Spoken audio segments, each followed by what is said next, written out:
I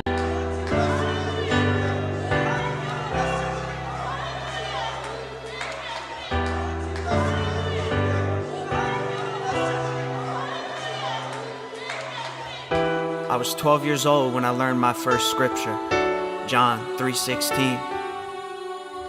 Tim Tebow led the charge, OT in Denver, but it was heard throughout the walls of the Sistine. Millie's watching him up on a stage, and everybody looked it up. I like to think the good he did with all the fame, and I wanted to join the club. See, it wasn't about the Super Bowl and all the spoils, but the messages it sent. He spread the word to foreign soils. People who never felt love for the first time. I'm hoping maybe I could do that through little songs and stupid rhymes. I watch my friends get married. They're making beautiful baby girls. They're buying homes, creating life, changing the world. And I can't help but think that I am not enough. Like, when's that happening to me? I can't be seen, I can't be loved. But then it hits me. Proverbs 14:30. Envy causes problems, kills your peace and turns you dirty. So I could only focus on developing myself. Like there's a reason for these cries. I stop the lies and offer help. I work with cards that I am dealt. I share these stories, mental wealth. When you embrace all your mistakes and bear your cross, pain kills itself. Like there's a reason for your trials. There's a reason for your passions. There's a reason why you learn the consequence of all your actions. You do not know right now, but later you'll understand that he put you through those things so you become a better man, and you'll be thankful. I'm so thankful, but I can't lie.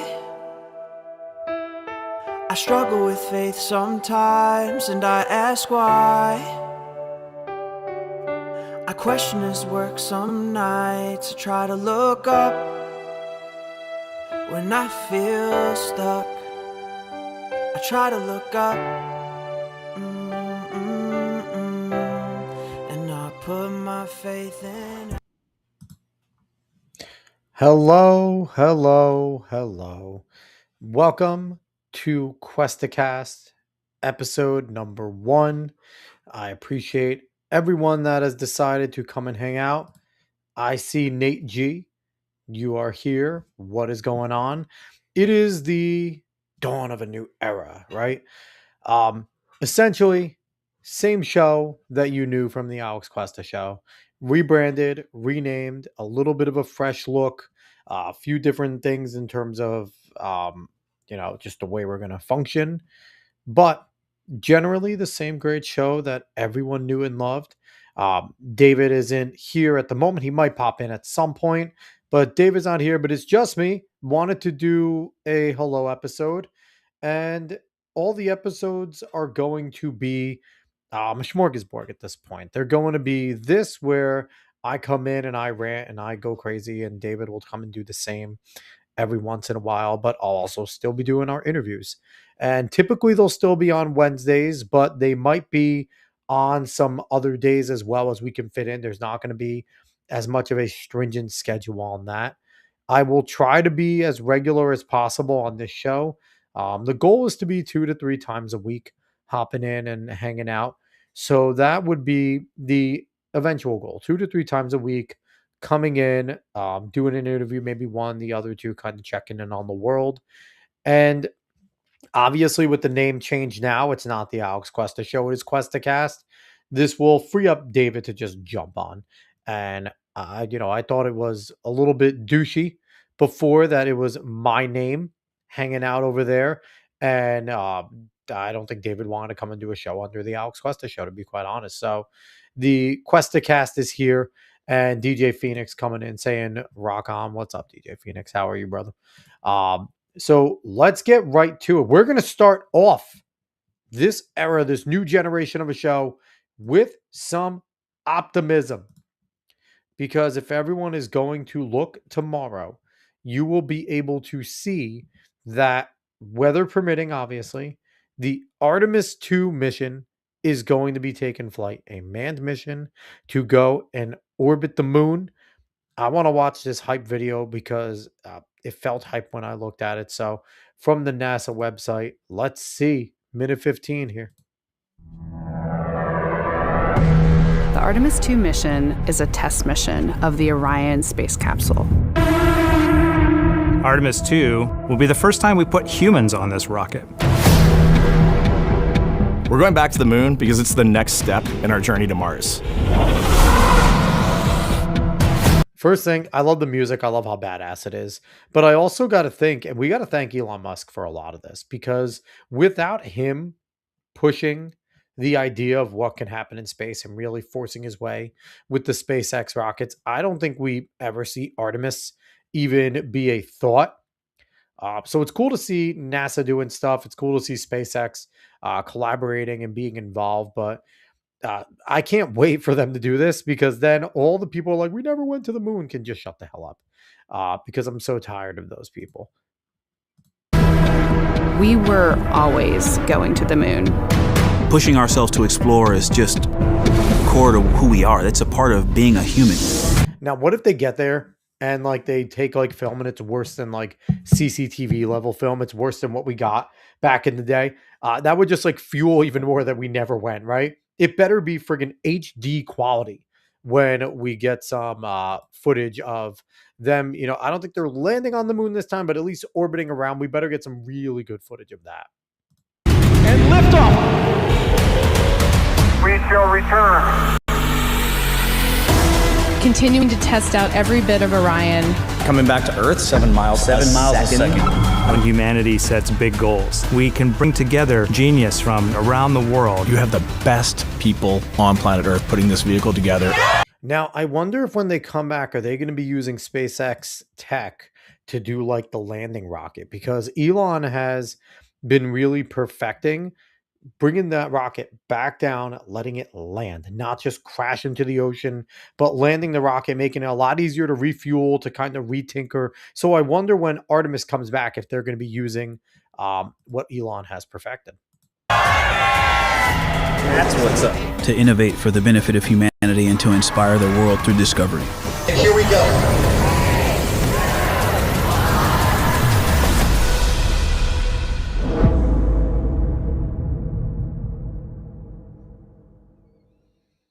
So in the end, that is the kind of hype video. I'm really freaking pumped for this. I am a space nerd. I should have worn my Space Force shirt for this one, but I am, a space nerd in the sense that I truly enjoy. I don't like geek out and go crazy, but I do like all like the concepts of space and things like that, and the idea of getting out there and doing more. And I'm not a person that thinks we're alone. I 100% think that there are extraterrestrials out there. I think the world's too damn big. Not the world, the universe is too big for there not to be. Considering every star you see isn't a sun, it's a galaxy. That means that there's billions of other planets just in every single friggin' star. So it's not possible to me that we're alone. And to be taking this next step to going back, orbiting the moon. Eventually, they made the announcement that they want to build a space station on the moon. And that's going to be kind of a refueling and a launch point. They were going to put a orbital space station around the moon, but instead they scrapped that. And they're turning all the individuals that were working on that to go and work on the moon base. So I'm excited for what's going on. Nate saying, watch them delete the telemetry data again. I mean, I don't think it'll be allowed this time. And here's the reason why, Nate. Because NASA's lack of funding during the Obama years, I think it really put them behind on a lot. Because people forget that he defunded NASA at some point within I think the middle of his first term. He fully defunded them, just only kept them basically afloat to be doing like current things and basically keeping tabs on the satellites we have out there. But he pulled their funding for new projects. So it was during the Trump years that he refunded it and obviously started Space Force and stuff to continue to monitor more space things. And we already had Richard Branson with Virgin Mobile trying to push that limit and get rockets into space. But it wasn't until Elon burst onto the scene that he really started to push things. And then you have obviously Blue Origin with Bezos wanting to compete. And as we poke fun at the penis-shaped rockets that Bezos is sending up, it's still awesome to see these private companies dueling and forcing NASA to really get on their ball as well. And now they have funding. They're working with these private companies and things like that. So I'm hoping that they never delete it again. I'm hoping the involvement of these private companies, where they're keeping so much of this proprietary stuff, that it won't matter if NASA tries to delete something. It will be that, no, you can't delete it. It's ours. It's our proprietary technology. So you're never going to be able to do that. So that is kind of where I hope that they land with that. Yeah, no, I hope they never delete that again. But I was excited to see that. I'm hoping I'm gonna have time to watch tomorrow. I don't know where I'll be in my schedule, but I certainly want to sit down, watch the launch. And I think we should take pride in these things. I think it should be a big deal. I know it's April 1st, it's April Fool's Day, so I hope they don't pull a fast one.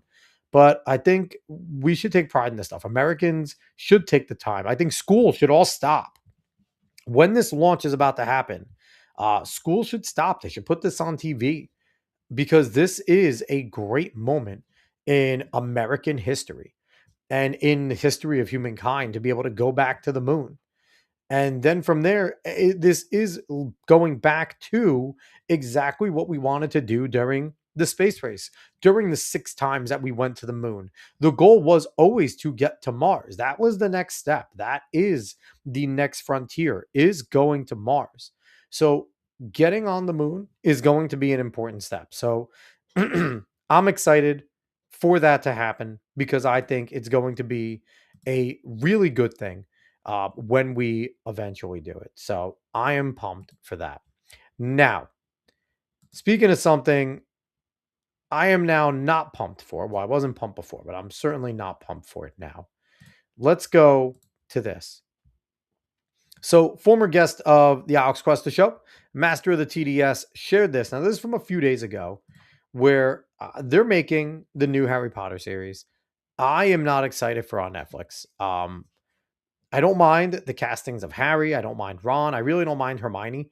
I know people are saying they race swapped her. Not necessarily. She was described a little more that way.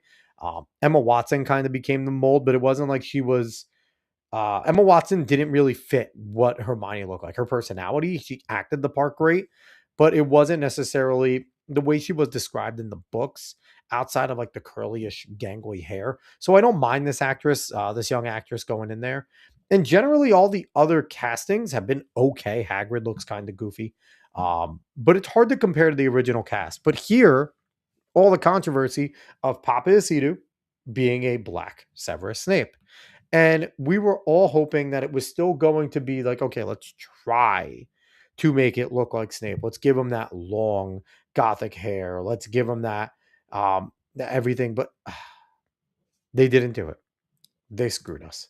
Nate's saying it's HBO. Black Snape by Nerdrotic is so funny. Now, I'll correct you. It's Black Snape by Perry Chan. It's Nerdrotic's editor. Perry Chan is the one that made that. And maybe we'll watch that. Maybe we will go find that, because it is incredible. But what Master of the TDS had to say here is, second look at Papa Isidu as Snape at HBO's Harry Potter series. People can no longer keep claiming this was purely about casting the best person for the role. If that were true, they would have cared whether he actually looked like Snape. They clearly did not.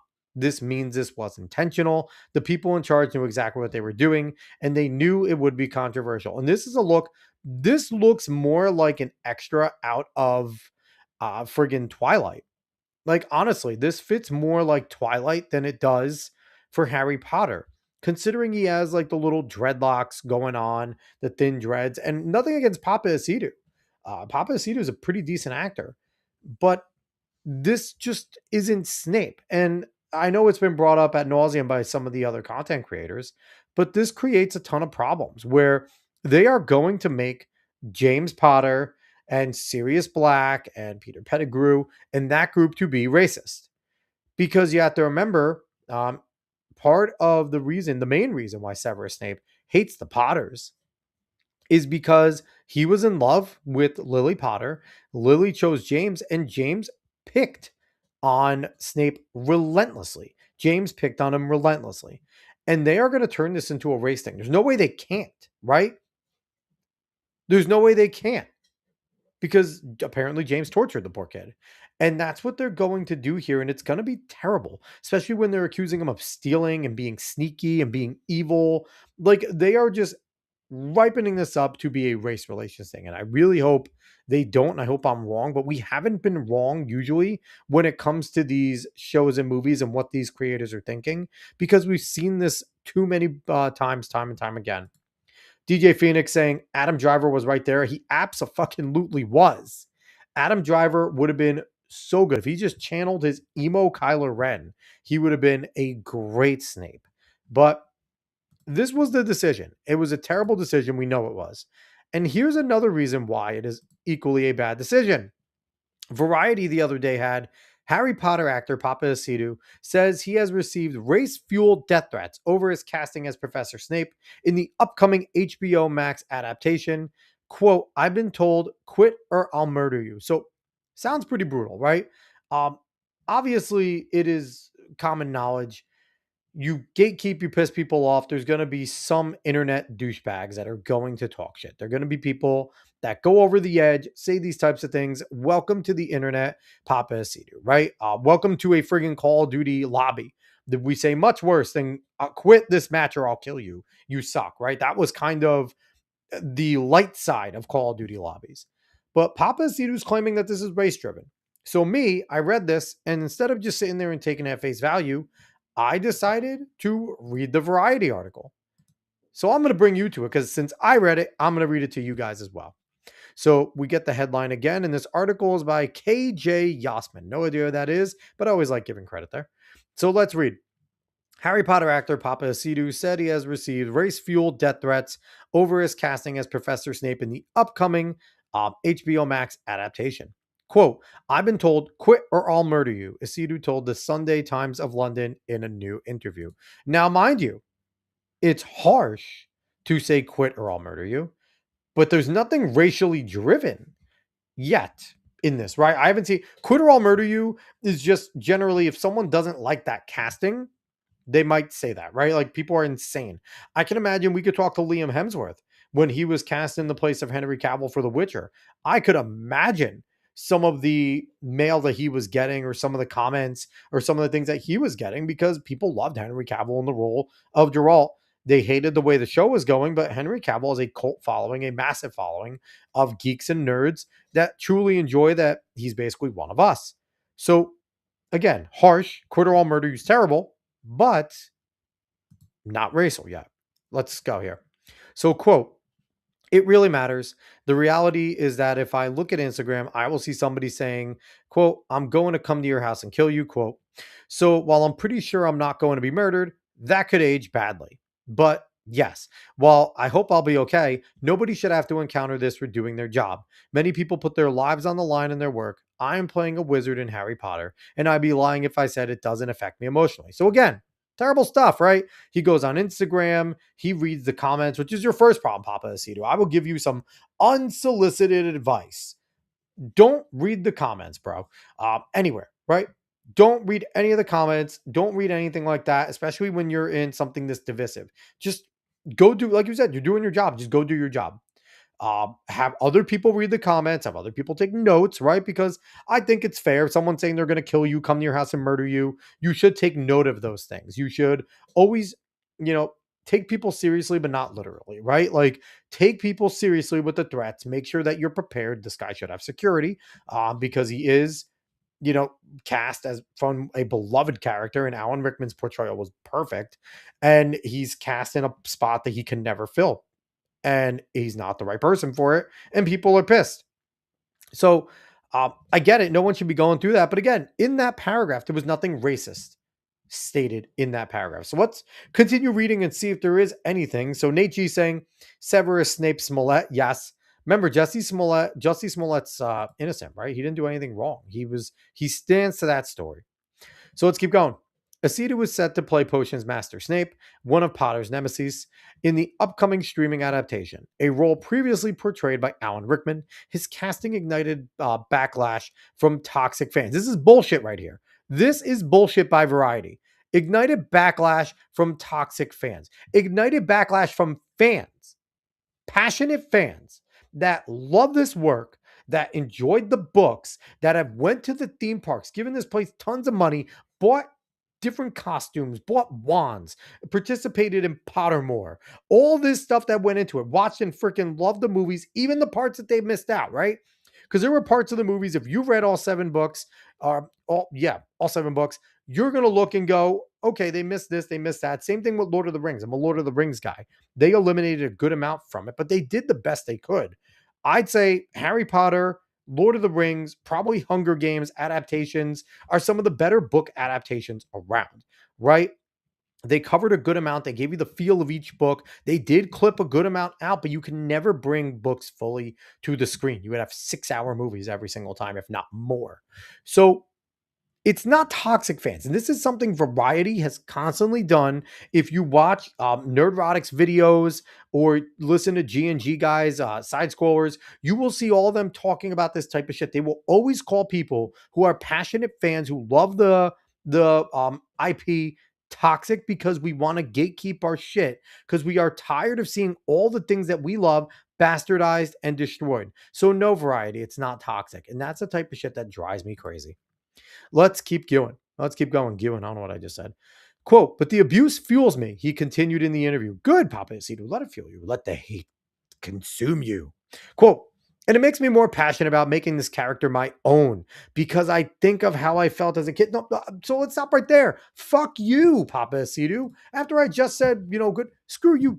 Don't make the character your own. Make it what it was in the book. Even if you don't look like Severus Snape, you are not anything to describe. The least you can give us is a faithful adaptation of the character, not make it your own. Yes, don't try to be Alan Rickman. There is only one Alan Rickman. The guy's a fucking legend.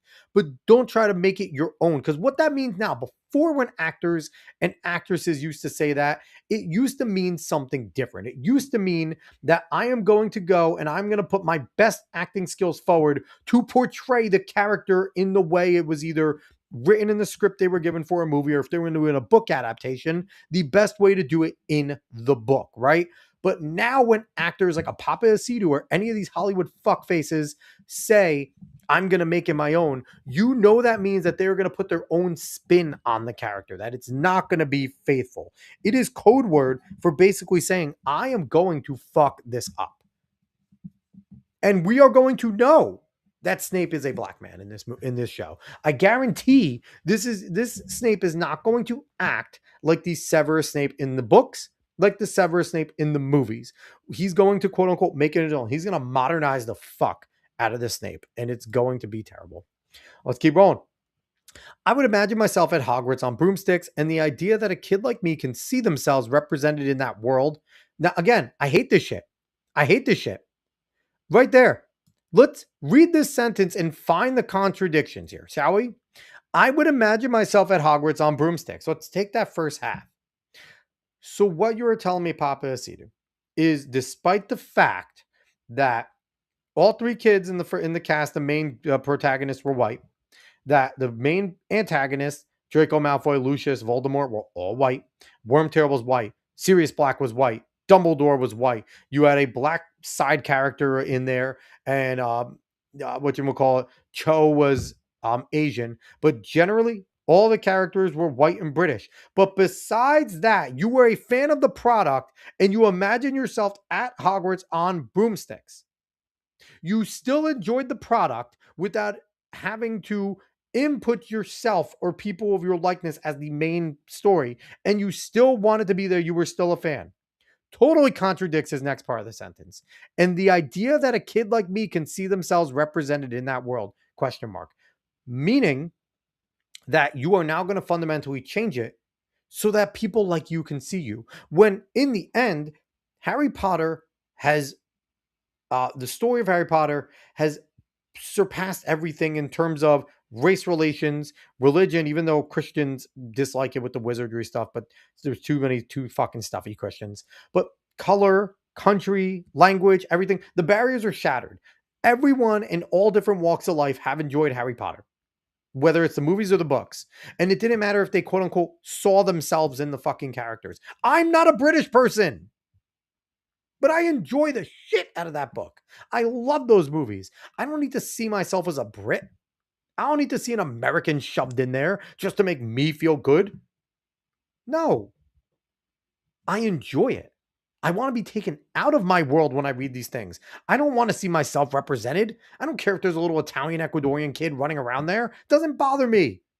This is a different world. I want to escape into that world. I do not want modern day real world representation. That is nonsense. Let's keep going. That's motivation to not be intimidated by someone saying they'd rather I died instead of doing work I'm going to be really proud of. So here's the thing, you could be really proud all you want, but are the fans going to like it? So let's keep going.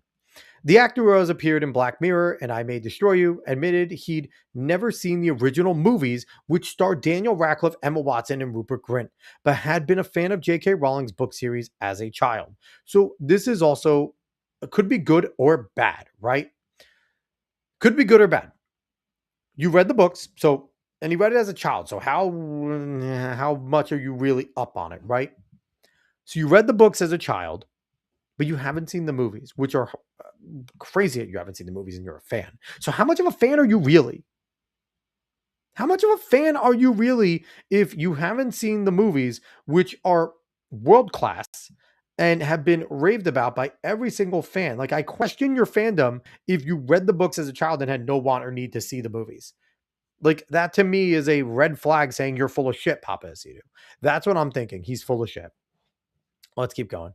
Quote, I was an avid reader as a kid, he said. My mom couldn't afford a babysitter in the holidays, so she would take me to the library. I loved Harry Potter. I never saw the films, but the books were escapism when other things were less easy for me. God, this guy, how do you contradict yourself so much?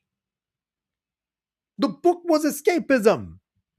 The world that J.K. Rowling created, regardless of representation, regardless of diversity, regardless of all that bullshit, inclusivity, was escapism for a little black British kid who was going through some rough shit because it seems like he's describing himself as a poor upbringing.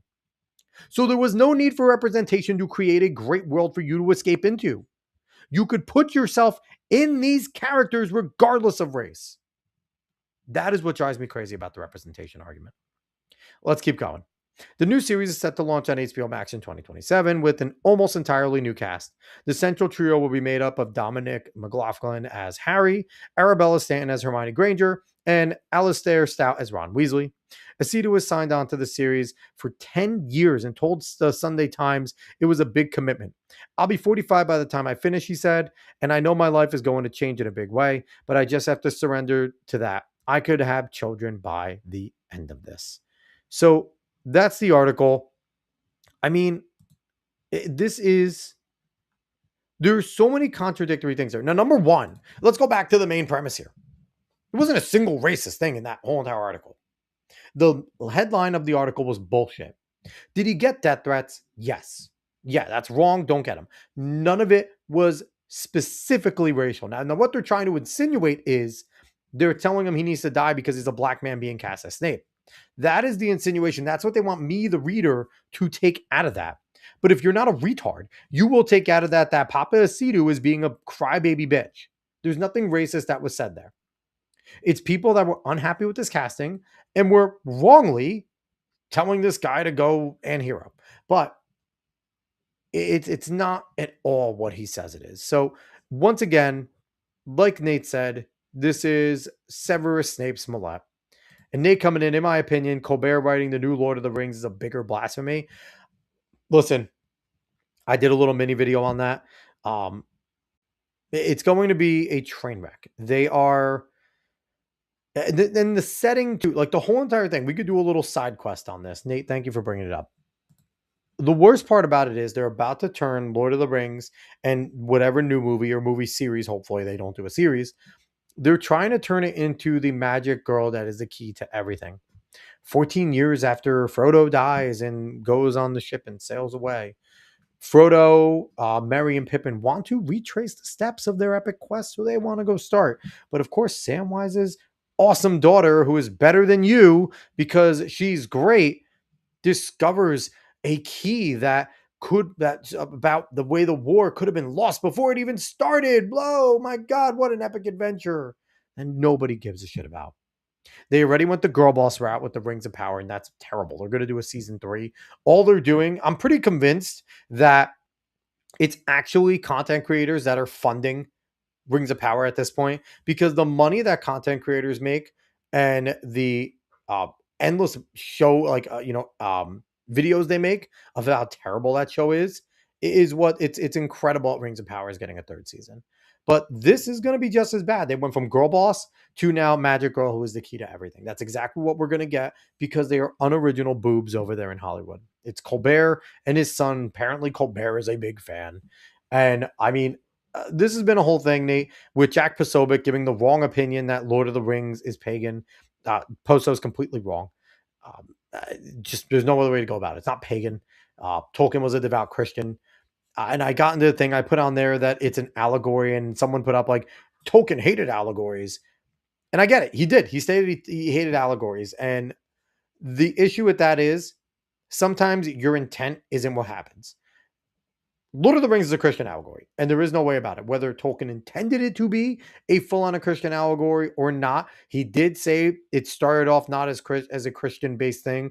In revisions, he made it Christian-based. And obviously, if you go and you read the Silmarillion, it's a fucking Bible. Literally, Eru Iluvatar is God, and he describes angels and fallen angels coming down to the world to basically create Middle Earth and the strife and everything with Melkor and stuff. So it's to say that the writings of Middle Earth and that the Lord of the Rings weren't an allegory for Christianity, while Tolkien maybe didn't like allegories, while Tolkien maybe didn't intend to make it an allegory, similar to the way, not in the same way that C.S. Lewis openly had the Chronicles of Narnia, Lion, the Witch, and the Wardrobe to be a Christian allegory. Whether he made it out to be that way, it is what it is. And I don't care that Tolkien didn't like them. He made it.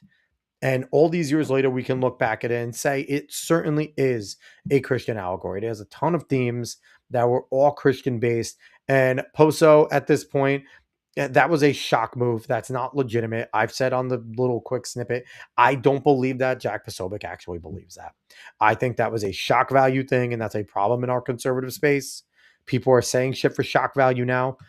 They see the writing on the wall that things might go sour in November, and I think people are just trying to position to stay relevant.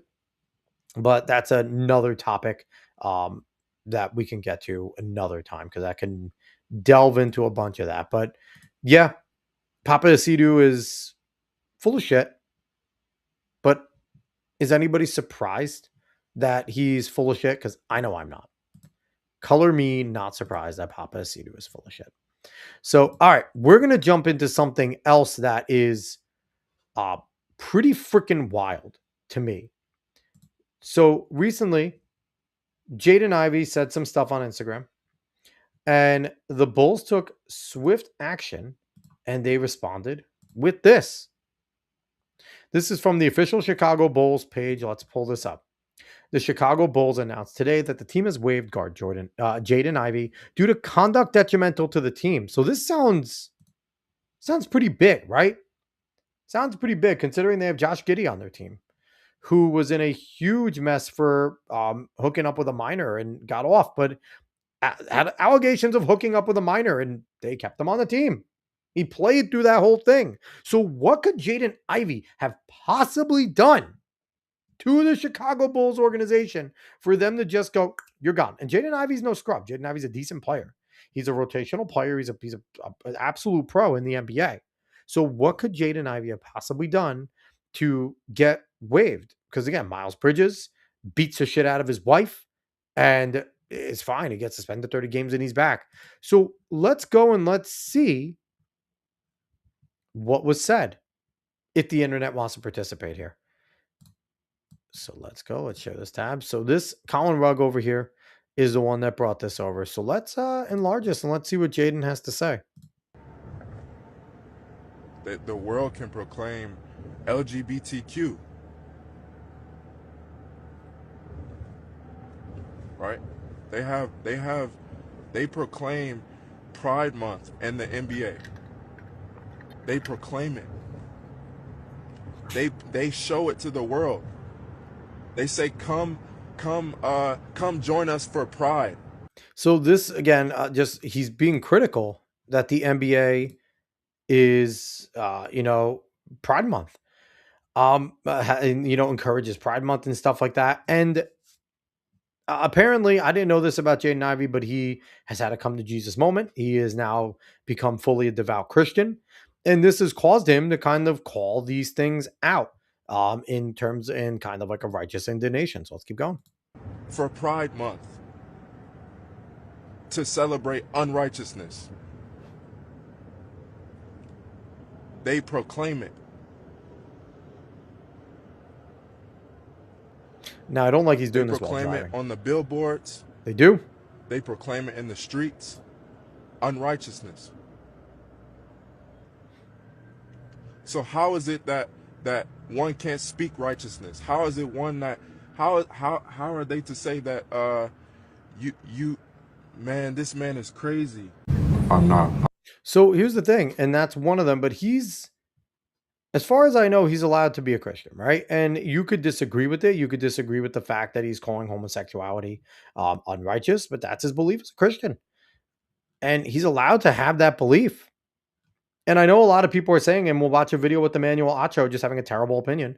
But people are saying there's consequences. And sure, the Bulls can cut anyone, but conduct detrimental by proclaiming faith. Jordan Ivey certainly has a lawsuit on his hands. Let's finish this out. I'm not the Jay I used to be, but the old Jay is dead. I'm alive in Christ. No matter what the basketball setting is, I'm born again, the Holy Spirit. I've been saved by Jesus Christ. No matter what, how many DMPs I don't get to play, or no matter how many points I score, those things are a temporary thing. So that is what got him kicked off the Bulls. And it's crazy to think that something as simple as basically proclaiming that I don't agree with the LGBTQ, I don't agree with Pride Month, I don't agree with it being everywhere, that's against my religious beliefs. And this is a common thing for people who find Christ, right? Especially your born agains, they become very much in Christ. And a lot of the people that do jump into the born again and bless their souls, right? Because I'm happy that they found Christ. But you have to remember, a lot of those people are usually coming from struggle and hardship. So they use coming to Christ and finding Christ as their new guiding light, which it always should have been. Christ should always have been the guiding light. But you get that a lot, where once they find Jesus, it's incredibly hard for them not to profess it. And to some people, it's annoying. But to others, and to someone like me who's a Christian, I'm happy to see that I have a brother that is now professing, right? I'm not a person that is against homosexuality, but I am not for all the Pride Month shit. I think Pride Month shouldn't happen. I think LGBTQ is um, a more of a political thing than an actual grouping, because I don't take the TQ plus as part of being lesbian, bisexual, or gay. They're completely different. Being trans and queer are not your sexual orientation. That is trying to be a way of living, and it's a political statement more than anything. So I separate those two, but I will defend somebody's right to free speech. So the Bulls cut him for that. And I'm going to get to that. Nate G saying the amount of NFLers backing Ivy up is awesome. Also saying Patrick Williams told the Bulls to cut him too. Fuck Patrick Williams. And Nate saying Acho is a certified simple jack even before this take. He is. He's been called out. It was recently he was called out by some other guys, some football players, because Acho criticized him. And I don't believe when I hate when guys say this, like, because you can't do it, you shouldn't talk. Like, shut up. We're allowed to have commentary. Just because you can't play, like, listen, just because some athletes can do what they're told doesn't mean you know the game. Okay, you could be great at your game without knowing it. So I digress with that. But so now let's see, because like you said, Nate, we did have some football players I want to highlight right over here.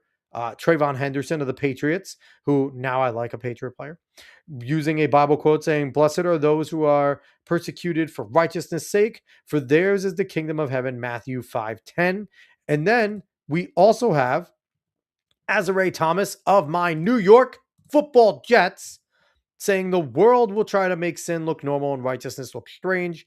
Believer or not, every single person on earth will soon have an appointment before Jesus. So if living for Christ makes us look crazy or quote unquote weird, that's okay, because it isn't strange to Christ.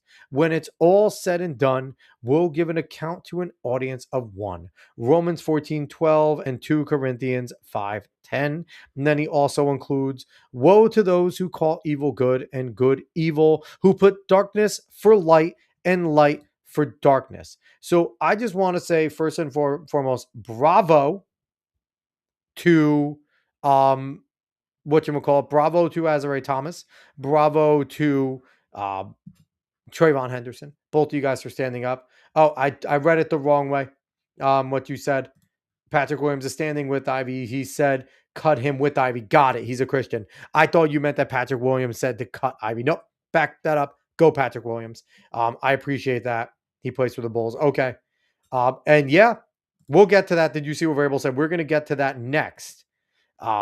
Because Vrabel has shown you might be a tough guy physically, but you can be a weak man in every other way. So Mike Vrabel, who's the head coach of the Patriots, had this to say about, he was asked about Trayvon Henderson's quote, and here is what he had to say. Trayvon quoted some Bible verses supporting a Chicago Bulls player who got released for some comments that he made. And I just, how do you measure the line between conduct detrimental to the team, which is why the Bulls released the player in their view, and allowing a 23-year-old to, express his personal beliefs? I think there is So real quick right here. One of the things that I have found with all of these situations are, Mike Vrabel's listening to this. Mike Vrabel probably has no fucking clue why Jaden Ivey actually got cut. He probably did not see the video. He probably knows nothing. So the right thing for Coach Vrabel to do here is say, I didn't see the video with Jaden Ivey. I don't know why he got cut. I saw the Bull said, conduct detrimental to the team, but I didn't personally watch it. So I'm going to back Trayvon, and I'm going to have a conversation with the young man to make sure his head's in the right place and that he's supporting the right things, but I'm not going to actually say what he is. He's a grown man. He's allowed to say what he wants to say. That's the way to handle it. But let's see the way Mike Vrabel handles it. I want to tell you, I love Trayvon. I love the person. He cares deeply about our team. He cares deeply about his faith. He cares deeply about his family, his wife, the people in our building. And so I want them to be able to express what they believe in their heart and in their mind, but also want to make sure that they're educated, and we want to. So again, what do you mean? What do you mean? What do you actually mean right there, Mike Vrabel? I want them to make sure that they're educated. Who are you to say what he should be educated on with his faith? If he wants to put out a Bible verse in supporting of another Christian, who are you to say educated? Educated on what? Maybe you should be more educated, as you just professed that this man is a deep man of faith. He's good to everyone there. If he is that good, if you love him that much, then you should trust his judgment. But to make sure that he is educated in terms of what? In terms of how to walk the line? In terms of what you see clear? That's such a bullshit statement. So let's keep going. But also want to make sure that they're educated, and we want to be inclusive. We want to, everything we want to do wants to provide an environment for people to, one, feel comfortable, but also. You're a football coach. God, this drives me nuts. This drives me fucking crazy. I want them to feel comfortable. No, I should be having guys on this team that want to rip people's heads off on Sundays. Want them to feel comfortable and inclusive. Shut the fuck up. Your only goal, Mike Vrabel, is to coach guys to be the best players possible to go win football games.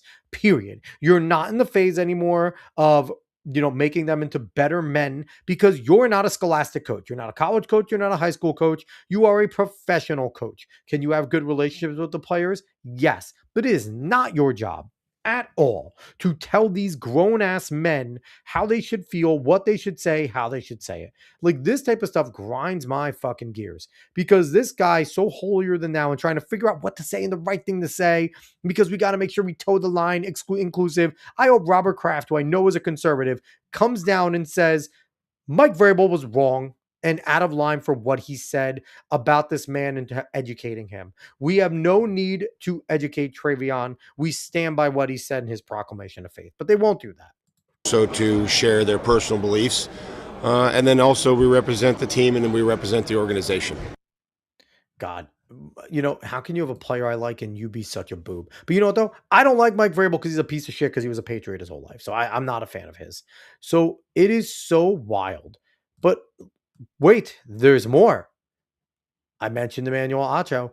Let's get to this character because Emmanuel Acho had to chime in. Now, this is a longer one, people, so I'm going to be pausing a little bit because this dude, man, he tries to play himself off as this educated, scholarly guy. And like you said, Nate, Emmanuel Acho is the most baseline individual. And here's the thing. I don't mind Emmanuel most of the time. Emmanuel is one of the rare individuals I'll show love to track and field people, which I do like. But when it comes to some of his takes, when he's trying to get out there and be edgy or be inclusive and shit like that, like he is just way off the mark. He just tries to figure out what is the milquetoast line that I have to give? What line do I need to toe in order to maintain my job? That is all Emmanuel Acho is looking to do. So let's see what he says here. There is freedom of speech, but freedom of speech does not necessarily mean freedom of consequence. Oh, it's so funny to hear someone say that. Freedom of speech does not mean freedom of consequence. Okay, we'll remember that, Manuel. So I hope, and I pray. I never want to hope that someone loses their job, but I hope he says something dumb and then gets suspended. I don't want him to lose his job. I hope he gets suspended and cries about it. Here's the thing, too. Consequences? Like, let's hear. Also will remind everybody, starting from the sports perspective, your talent will make room for you.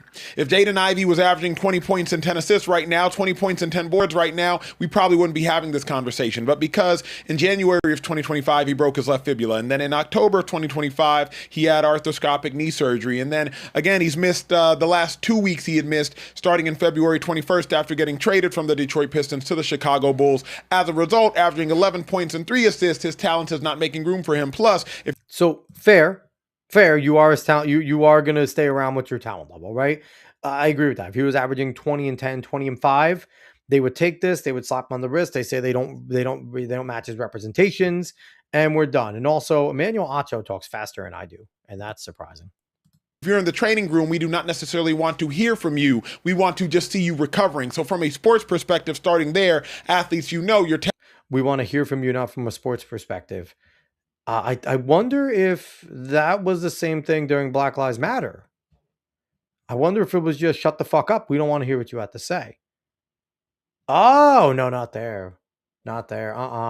That's a cultural thing. We can't do that. But a matter of faith. No. Shut the fuck up. We don't want to hear about your faith, especially Christianity. I wonder if this was a Muslim saying praise Allah, if we'd have the same issue. I wonder if it was a Muslim player going on there and saying a similar thing about how, listen, the Muslim faith does not like homosexuality. So I wonder if the shoe was on the other foot and this was a player that is a hard and fast believer in Islam that was like, hey, we don't believe in the Pride Month stuff, saying the same exact thing, that it is unrighteous and things like that. Would we be having the same uproar? The answer is no, y'all. The answer is no, and we know it. Let's keep rolling. Talent makes room from you. If the talent starts to diminish, we do not want to hear you more than we see you. That's number one. Number two. Funny again, because who started Black Lives Matter's, not the Black Lives Matter, the taking a knee? Colin Kaepernick, right? And let's talk about the setting for when Colin Kaepernick started his take a knee. It wasn't right after he led the Niners to the Super Bowl. He didn't start taking a knee when he was the starter and when he was one of the best quarterbacks in the NFL, someone who I thought was going to be great. No, he started taking a knee when he got benched for Blaine Gabbert. So I hope Emmanuel Acho, while he was playing in the league at the time, had the same exact feeling when Kaepernick started to take a knee there, going, man, the talent level doesn't match up. We don't want to hear his noise. He's just making noise because, he's benched now and he's making noise. So we don't want to hear him. I guarantee we can go back to Emmanuel Acho being hard fast on the sign of Colin Kaepernick. So again, hypocritical bullshit artist right here detected. Nate's saying Muslim, guarantee he has a soft position on all of Stephon Diggs' crimes. Yeah, that is true. That is true. Let's keep rolling. Two, I don't like the path that Jaden Ivey is going down. And the reason I say this is this. Number one, Jaden Ivey's been through a lot. If you hear what he's talked about, he was sexually molested as a child. He had a porn addiction while he was married. He's self-admitted that he was abusive towards his wife and his children. These are all Jaden Ivey's words, not my own. And so Jaden Ivey is also acknowledging like he's a struggling individual, or an individual that has struggled. So let me acknowledge that. So here's the thing. He's bringing those up. He's bringing up his past things to now downplay the fact that he is saying he's become a man of Christ. He said that the old Jaden Ivey's dead. You saw at the end of that one, and he's a born-again man that has found Christ. So Emmanuel Acho is saying all of these things to make you, the person watching him, start to doubt the character of Jaden Ivey. Now, granted, Jaden Ivey did have shit in his life, but you don't bring that stuff up unless it is your goal to make the person watch you believe that this guy's full of shit and he isn't actually trying to follow Christ here. That there's an ulterior motive, which Emmanuel Acho is the one with the ulterior motive right now. Acknowledge the emotional and the interpersonal aspects as well. Anybody that's been to therapy understands things that happen to you as a child, they impact you as an adult. Now, let me talk about the biblical aspect of it. Because Jaden Ivey also has to understand that not everything that's legal is going to be biblical. Render to Caesar what is Caesar's. Also have to understand you have to be wise, discerning, and tactful as to how you speak and when you speak and who you speak to. So here's the thing, and that's also, in terms of coming from a biblical standpoint, what did he say that was wrong? He didn't call the representation of Pride Month and gay pride stuff and trans pride all over there illegal. That's never what Jaden Ivey said. He said it was unrighteous, and that they are putting things that are unrighteous in the faces of everybody, and that the league was acting in an unrighteous manner, and he was speaking things into righteousness. So, and he was also doing it on his own time. It wasn't like he was standing in the middle of a court grabbing the mic and yelling it. It was in his own time in his own personal vehicle. Wasn't even like it was on a team bus. So timing, who you're saying it to. So Emmanuel Acho is going to come out and be like, I'm the son of a pastor. So you're telling me that a Christian that has a belief system, that has a platform to say it and the ability to say it, should now censor themselves because maybe someone might not like it. Emmanuel Acho, how about you censor your fucking self? How about that? How about you not give your opinion? What if we don't like it? What if I don't like it? Should you now not give your opinion because you're not considering me? Let's keep on seeing what this client has to say. Jaden Ivey, if you want to quote Paul in Corinthians, Paul wrote what he wrote to the church in Corinth. He didn't necessarily write what he wrote to the church in Ephesus or the church in Galatia.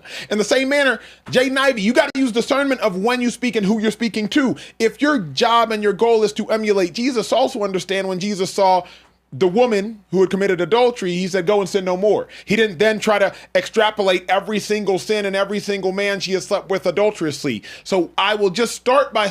So it's funny too, because as he's sitting here trying to give him a lecture on Jesus, he's also the one that just brought up all of his past crimes. He's the one that brought that all out. So while Emmanuel Acho was trying to act holier than thou, while he's trying to quote Bible verses and things like that, he is now sitting there and doing the same exact thing that he has accused Jordan Ivey of doing.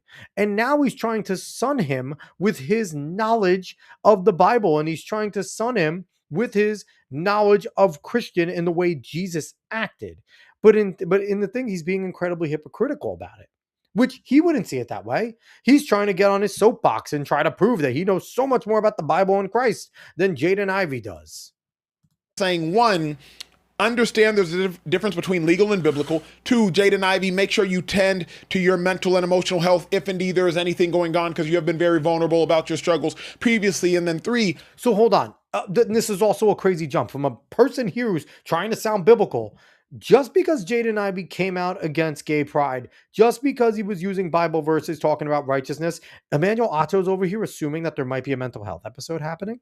Because this man has come out and a few times has made his proclamation for Christ and said he's born again, that there's... So while Emmanuel Acho is trying to act holier than thou, he is now passing judgment on another individual openly in a public forum to cast doubt on this individual's piousness. He is putting himself in a Christ-like position to cast judgment. Now, let's keep going. This guy, this is as hypocritical as it gets. We got 6 more seconds. Render to Caesar what is Caesar's and render to God what's God's. That's biblical if you want to talk biblically. I mean, man, this guy's a cornball. Like, bottom line is, Emmanuel Acho tries to put himself in. He's trying to be another shock jock that's out of his realm. He's trying to be like Ryan Clark. He's trying to be like Stephen A. He's trying to be like Skip Bayless, trying to be like Mad Dog and everything like that. He ain't it. Emmanuel Acho, you're not that, bro. You're not that, okay? Nobody takes you seriously. Nobody takes you seriously. Nate G saying, which is why I'm glad all these NFL and ballers decided to stand with him. Can't wait to see him challenge Tucker Kraft's state of mind or Patrick Williams or Robert Griffin. I mean, here's the thing. Robert Griffin gets the unfair slight from the black community because he married a white woman. You hear it all the time. RG3's black card always gets called into question because he married a white woman. It's so sad to see, but yeah, no, there's a lot of people backing up Jaden Ivey and to cut him over that. And the thing is, too, it's less about what he said and more about the fact that the Bulls decided to cut him. And I think people are missing the forest for the trees here. So here is Emmanuel Acho trying to dunk one more time, saying that Jaden Ivey is on an airplane yelling that Steph Curry doesn't know Jesus. This isn't evangelism. This isn't discipleship. This is dangerous. So let's see what's so dangerous about this.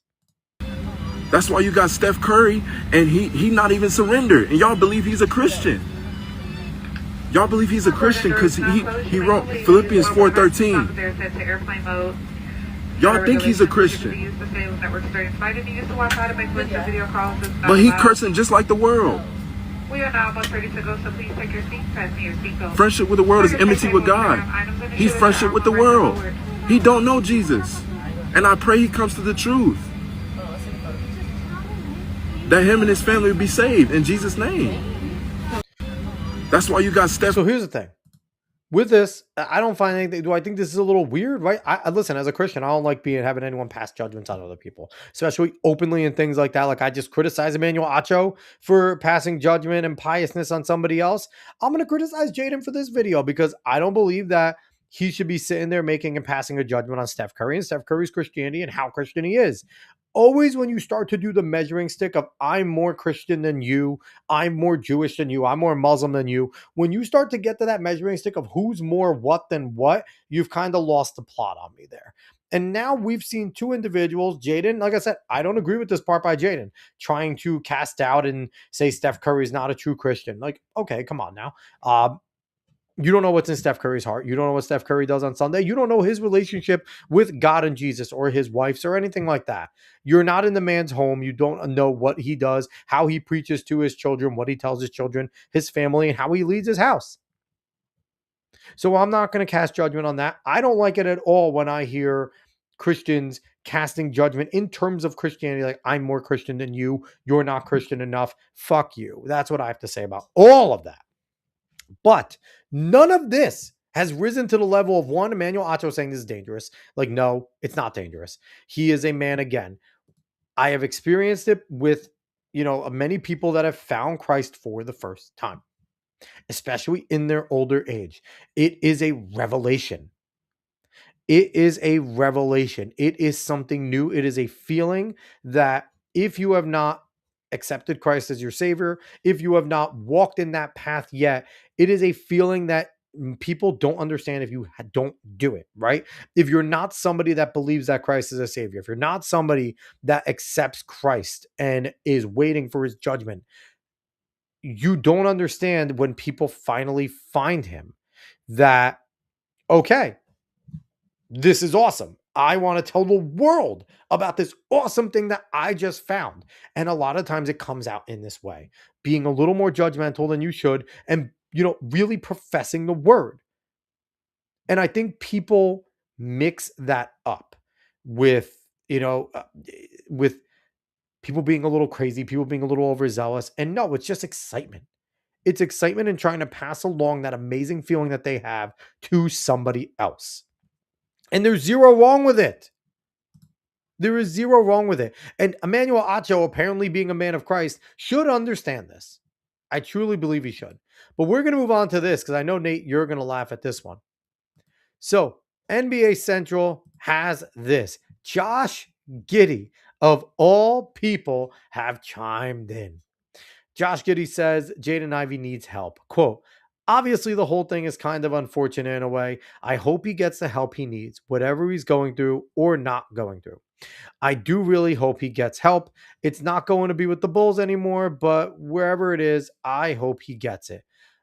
And it's kind of like, yo, Josh Giddey, read the room, bro. You should be the last person commenting on any scandal or things like that. Just like be quiet. If anything, just wish him the best, period. You don't got to go that route the way you did. Here's like, I don't know the way he said it, right? But to say like what he's going through or not getting help, like, I mean, again, we weren't in that locker room, so maybe, Jaden Ivey was acting really weird. Maybe he was acting very out of the norm, even after finding Christ, where his teammates are with them every day. Like they were seeing a lot of different changes. Maybe there is more going on than we understand, but we're only seeing what we got here. But if there is more suffering inside of the young man, Jaden Ivey, for the Bulls to just wave him and drop him, that's a worse look on the Bulls, right? Because let's say we're taking all this at face value, that he is having some mental health problems again, and that he's turning to Christ to try to mask it. He's being preachy to try to mask it, blah, blah, blah, blah, blah, blah, blah. And let's say Josh Giddey's right, that we're not in that locker room, and maybe there is more going on with Jaden Ivey, and maybe he does need some help. Maybe there's a little more going on than what meets the eye. How fucked up is it for the Chicago Bulls to just waive him? You know, people talk about mental health all the time, and I think most mental health stuff is bullshit. I think there is legitimate mental health issues with people that have legitimate mental psychiatric problems, but I think we put mental health on too much of a pedestal. I think we're raising weak-minded people, and people just don't buck up enough. But if Jaden Ivey's one of those individuals that legitimately needs help, and the Bulls just turn their back on him, how fucked up is that for an organization? And especially one that I guarantee is going to preach mental health at some point, because they all walk that line. They all say the PR bullshit. If this young man truly needs some mental help, if there is something in there that they see, that they know that something is going on, and what do? They waive him? That's a terrible, terrible thing. Nietzsche saying, if he was judging Steve Kerr, I'd support that. Steve Kerr is scum of the earth. Wait until Steve Kerr opens his smooth brain mouth. Listen, and at that token, I know Pop is in bad health, but Pop's not much better. I mean, they're both just leftist retards that, again, will just say, in a very Acho-like style, will just say whatever is the leftist talking point at the time. And they're going to ask Steve Kerr, because he always gives them something, and he's going to be like, oh, I'm not against religion. I'm a Christian too, because they all got to say that, right? Joe Biden, they're in the Joe Biden and Nancy Pelosi brand of Christians.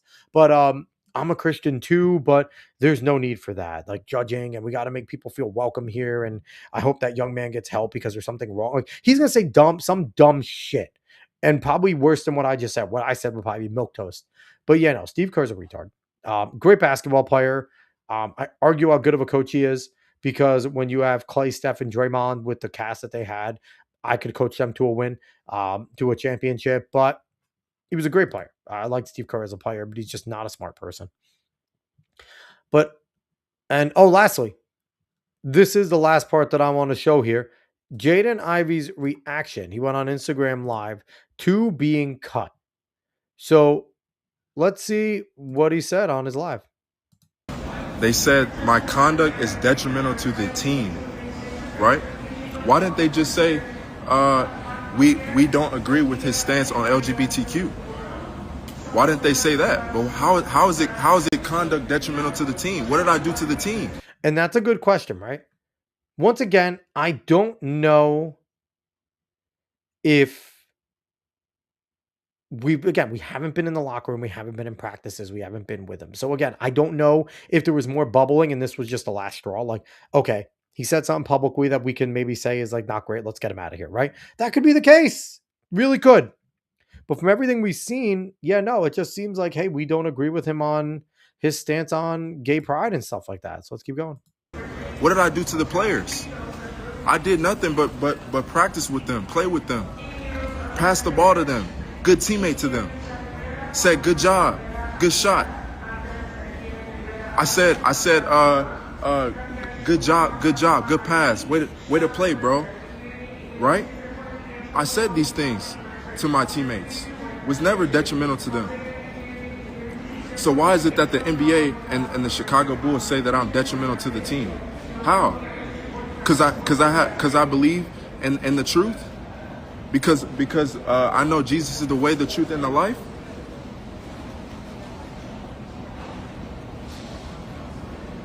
Can't disagree. How?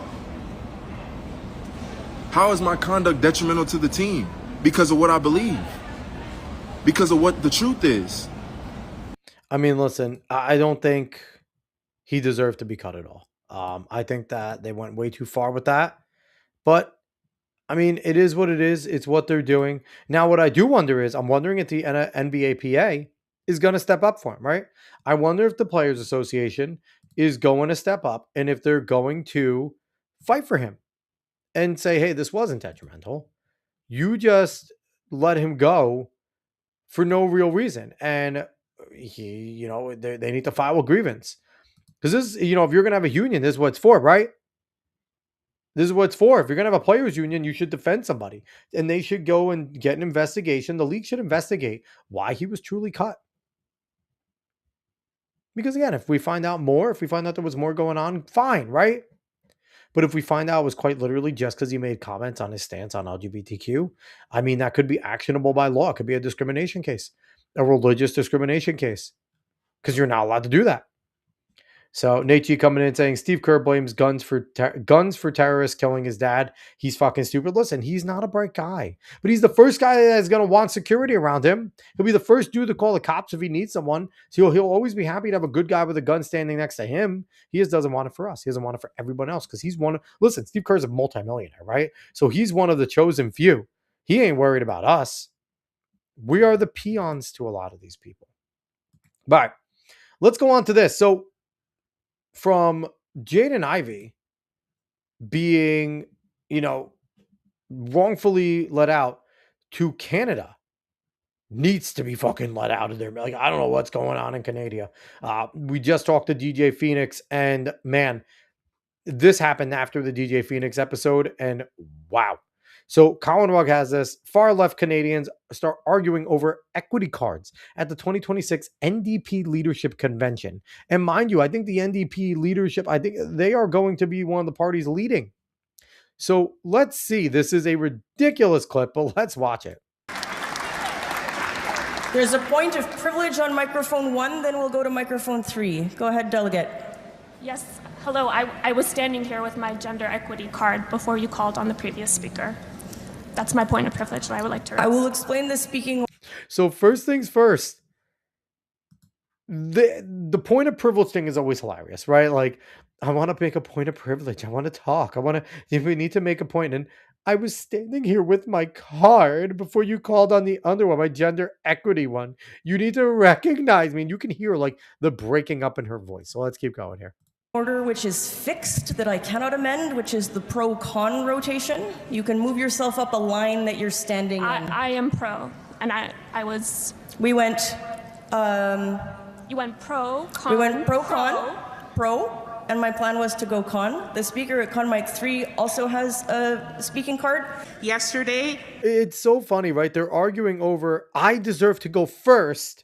I deserve it. You called on them first and not me. Like, they are fucking second graders, man. They are worse than second graders. They are just children. These people are children. This card was used in an inappropriate manner. And while I understand in Ontario, we know this is equity, even if this was also used inappropriately in terms of gender. I want everyone to be mindful that these cards for individuals like myself who identify as a Black woman have no value. I identify as a Black woman, which is ridiculous. Like, listen, those two people on the screen, I can't tell if they're Black. Can you? You see color, you racist. Identify, like, these people are so stupid. Why don't they hear themselves speak? It's embarrassing. Outside of this space. Like, these people are embarrassing, but I also saw, so that's ridiculous. But I also saw this. I didn't watch this one. So Alex Zoltan has this post over here on X saying, it has come to my attention that today is day 3 of the 2026 NDP Leadership Convention and that yesterday was day 2. I feel terrible about the mix-up given the seriousness of the event and the gravity of the moment. I don't know what he did. So I've gone back and compiled some highlights from day 1. So this is 2 minutes and 16 seconds of that conference. Let's see how long we can make it. It's a point of... Go ahead. It's got a point of privilege. The microphones seem really low today. It's hard to hear everyone at the mic. Between the background noise and the volume in here with the microphones, it's really hard to hear. And the close... Question is, what the fuck is that? Is that... I honestly don't know. Like, if this individual has wanted to go androgynous, they did it. They did it. If their goal was to go full androgynous, they have succeeded. Kudos to them. Like they did it. I don't know what that is. Like, I know that's mean. I'm not trying to be mean. I don't know what that is. But it's there, so let's keep going here. Captioning also is slower to make it hard to keep up with what's going on. Thank you, delegate. I have a hearing impairment and I'm struggling to hear the delegates, and I know that you are too. Those ears are massive. I got big ears. Those ears are massive. Holy shit. Let's have some order. We'll hear from the delegate on microphone 1, please. I did want to bring attention to the fact that a fellow delegate is holding the gender parity card. Let's take the microphone to that delegate. We'll hear from them right now. I want to make sure that we get to that person because, oh my God, these people are so... This guy is such a beta. It's not even funny. Thank you, Joe Stella. You can't get the microphone. She, her. My pronouns are she, her, elle, and en français. It's gonna be really hard to follow Rob Ashton. Amazing speaker. We are a working class party. I think most of us in this room are behind that, and while we can debate on the specific words and who is and isn't included, I think our Constitution needs to recognize that. And is she a fucking wizard? Like, is she trying out for Snape too?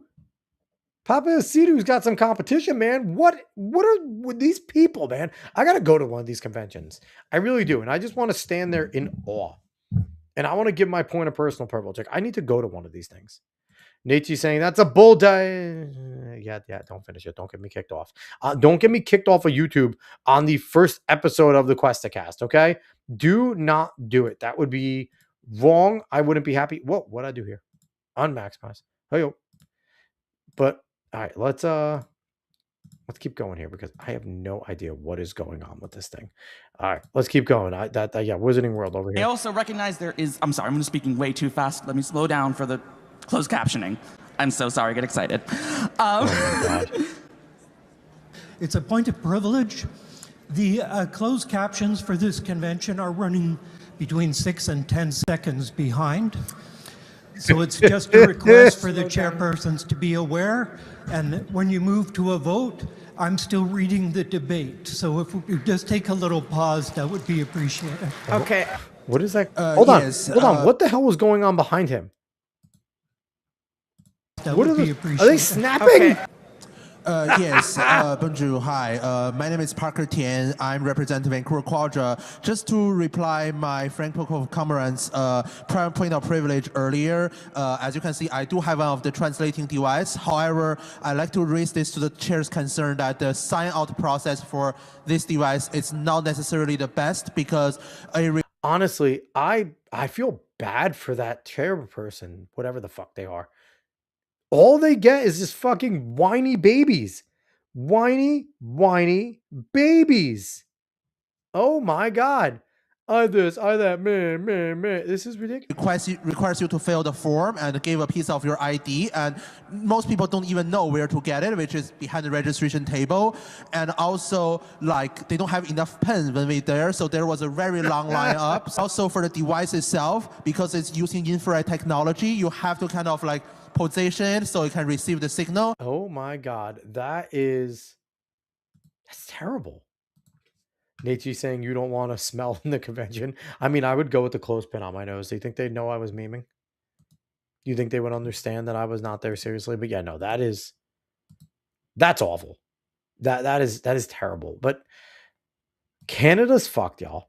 Like, we talked to DJ Phoenix, and Canada is absolutely screwed. So, speaking of screwed, we had a nice little throwdown battle between Dini Bongini, Dan Bongino, which I have no idea why. You can ask David when he's on again. For whatever reason, I've always called Dan Bongino Dini Bongini. I have no idea why. It just sounds better to me. And I think that's what we're going to call him from now on the show, Dini Bongini, because he's earning that name. I used to like Dan. I don't know what the hell's going on with him. And here's him and Thomas Massey having it out. So this is a pretty long one. Let me make this bigger so you guys can read it. But let's read along here. So Dan Bongino. I'm frequently disappointed in politicians, but Tom Massey defied the odds in my unfortunate experiences with him as he surpassed my lowest expectations. Now, right here, this is just Bongino continuing to be a Trump soldier. This is all it is. He just wants to continue to make it like I'm still Trump's guy. I'm still going to do everything right by Trump. And that means I'm going to attack people he doesn't like, which is Tom Massey. So here he goes. This zero, who's not a zero, Thomas Massey is one of the best congressmen in the whole thing, pretends to be principled defender of liberty, but in the real world, he supports third world tyranny, which is insane. Here are the receipts from a phone call I had with this zero, offering him a briefing on multiple investigations he was inserting himself into by publicly commenting on them. Rather than affording the subjects of the cases their constitutional right to due process, Massey chose to waive off the briefing and litigate it for X on X for clicks. Notice I tried to call him back, but he wasn't interested in the facts. It's also of note that I never heard a single word from Massey during the process we engaged in to release the Epstein case docs. This process played out in media everywhere, and yet Massey never reached out, not once. It's almost as if he wants to be a moron, as if ignorance is bliss for him. I'm horrified. I once believed this guy was authentic, and here are some of his receipts saying he called him at 2:11 there, and then he called him at 1:36 apparently, and then at 3:47. So that's his receipts against Massey. So to this, Thomas Massey fires back. And here he is saying, Dan, in your first call, which I think is the first and last occasion you and I ever spoke, and he breaks it down. One, you seemed upset that I had received and had released FBI whistleblower information about the pipe bomb investigation, which again was good work because, Massey and has been on top of it. We still don't know who put, I don't believe they caught who put the pipe bombs. None of it matches. I thought Steve Baker did great work on it, and none of it matches anything that any of the reporters talked about. Number two, I informed you that your staff had threatened to criminally investigate my staff as retribution against me for pipe bomb or for Epstein activities, which is crazy. Three, you threatened to personally finance a defamation suit against reporters on behalf of a suspect. Perhaps it was a veiled threat to sue me. You said, quote, those depositions aren't going to be fun for the people involved, or something like that. In any case, Deputy FBI Director shouldn't be financing civil lawsuits against reporters covering cases the FBI is working on. One of the things I don't like, I am not a fan of all the dirty laundry getting aired out, right? I know Bongino did it first, talking about the things, but then Massey going into all this stuff, like, I get it. I get it's tit for tat. I get what it is, but it's like, I don't like all this dirty laundry. I want to think that our individuals in the administration should be able to talk to presumed allies and talk to them however they want without fear of things like this coming out. They need to be able to have some conversations. Four, you said you were going to call every agent in and get to the bottom of the whistleblower issue. Five, you offered me a briefing, but I was going to be tied up until at least 6 p.m. on the Epstein Files Transparency Act. So I asked how late I could get the briefing, and you said you were going to leave the office at 5 p.m. Six, I asked you a few questions on the call, and your answers indicated to me that you were perhaps less informed than me on some of the issues, or you were going to be less than forthcoming. So I am curious, do these individuals record all of these calls? And do they go back and listen before this? Because I would not have the memory of Massey to sit there and remember a phone call from probably sometime in November, December, January, like, because Tom Bongino left in January. So it's now 3-4 months. I can't remember what I ate yesterday. So for him to remember those calls, So Nate G saying Thomas Massey is king, and Nate G saying Massey follows me on X. Listen, I like Massey. I disagree with Massey on a good amount. Anything foreign, I think he's wrong on because he's a libertarian, and libertarians are wrong on everything foreign policy. But in terms of domestic spending and stuff wise, I don't mind him.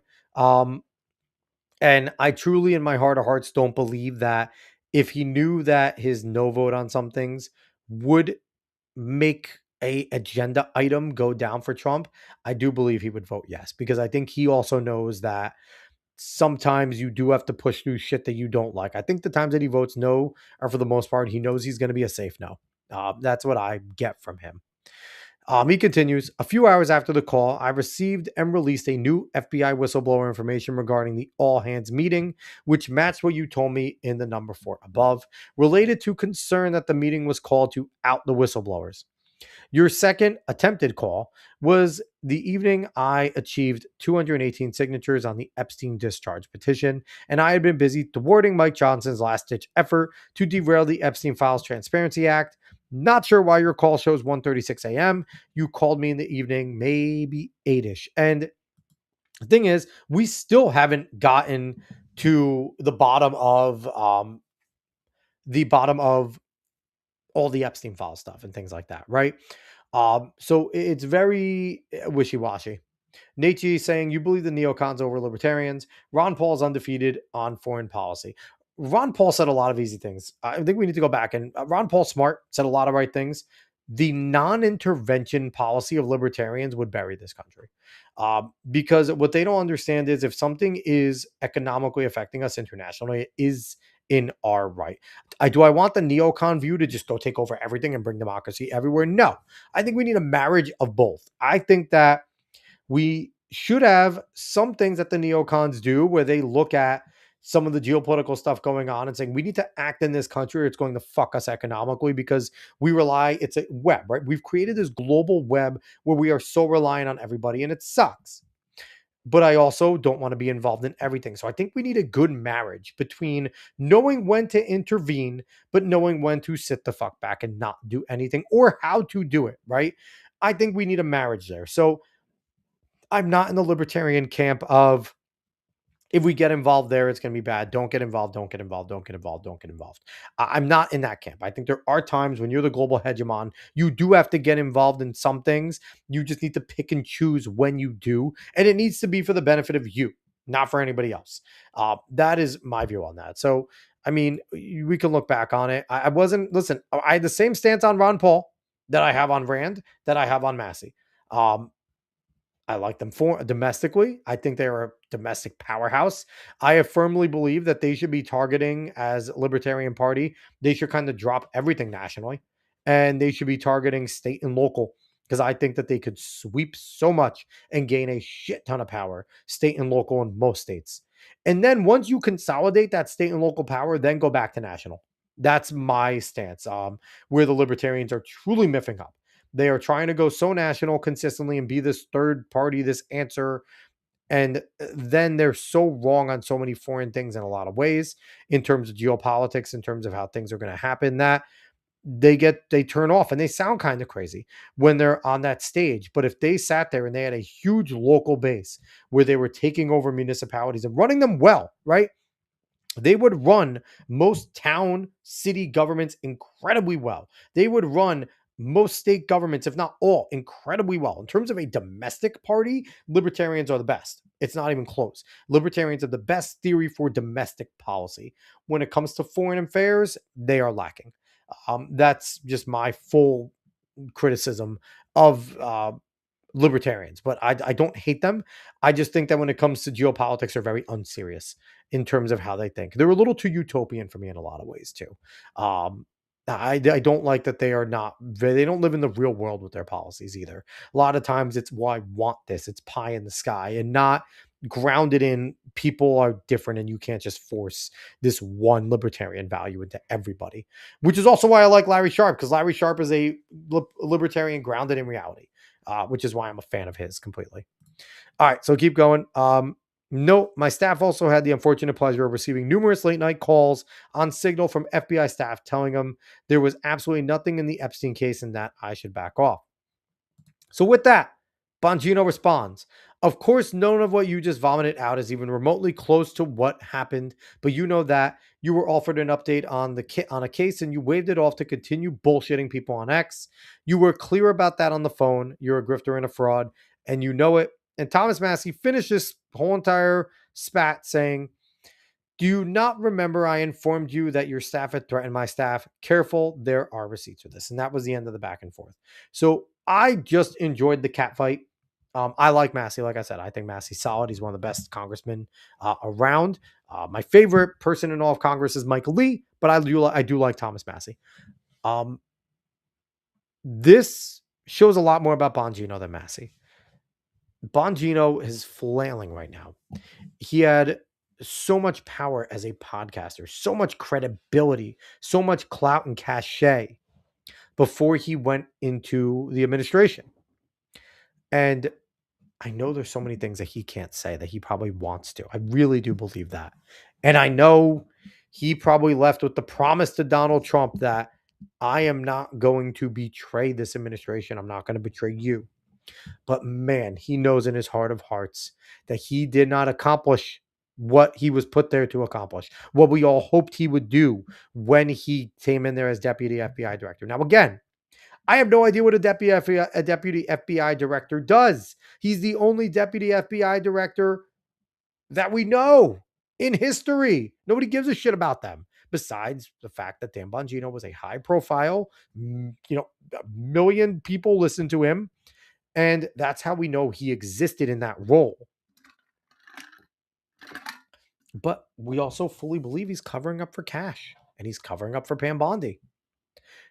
And he's not helping his case at all. So just want to go over that fun little spat right there. But now we're going to come back to our friends in Variety, which I'm not going to read their article because I didn't care about this one. All I wanted to read is this headline. Supergirl star Millie Alcock knows she'll face backlash by simply existing as a woman in insert franchise IP. And here's one of the quotes. "We have become very comfortable having this weird ownership of women's bodies. I can't really stop them. I can only be myself." Ugh. Don't these people have PR teams? Don't they have people that kind of coach them on what to say and what not to say? Didn't she learn from what's her face that played Captain Marvel to just not say anything outside of just positive stuff for the movie? This is not going to endear people to go watch your movie, dear. Nobody gives a shit that you're getting backlash simply for being a woman. We think the trailer looks like shit and the plot looks dumb. That is what it is. It's nothing to do with you being a woman. And again, we come back. There are plenty of female characters that people fall in love with. Okay. Hunger Games is a great example. Nobody cared there was a female lead in that book or a female lead in the movie. People love that series. We thought that Jennifer Lawrence did a really good job portraying Katniss Everdeen. Nobody cares about that. And these people just can't stop putting their foot in mouth with this nonsense. And I love this comment here by Brett Dasovic from Pop Culture Crisis. "Does this only apply for women? Do the people who criticize me own me? Can I buy myself back? Will I have to pay interest?" And again, that's, a tongue-in-cheek way of saying this is stupid. Nobody owns you. And the women's bodies thing, that's so dumb. Women always refer back to that. "But my body, they're judging me." No, motherfucker. We're judging if you can act. And if the role's going to be good. And if the script's going to be good. God. I can't stand these people. Nate G saying, "If Bongino had resigned because Patel was corrupt or could have saved face, now he could have saved face. Now he's just one of the administrators that turned on the base." He is.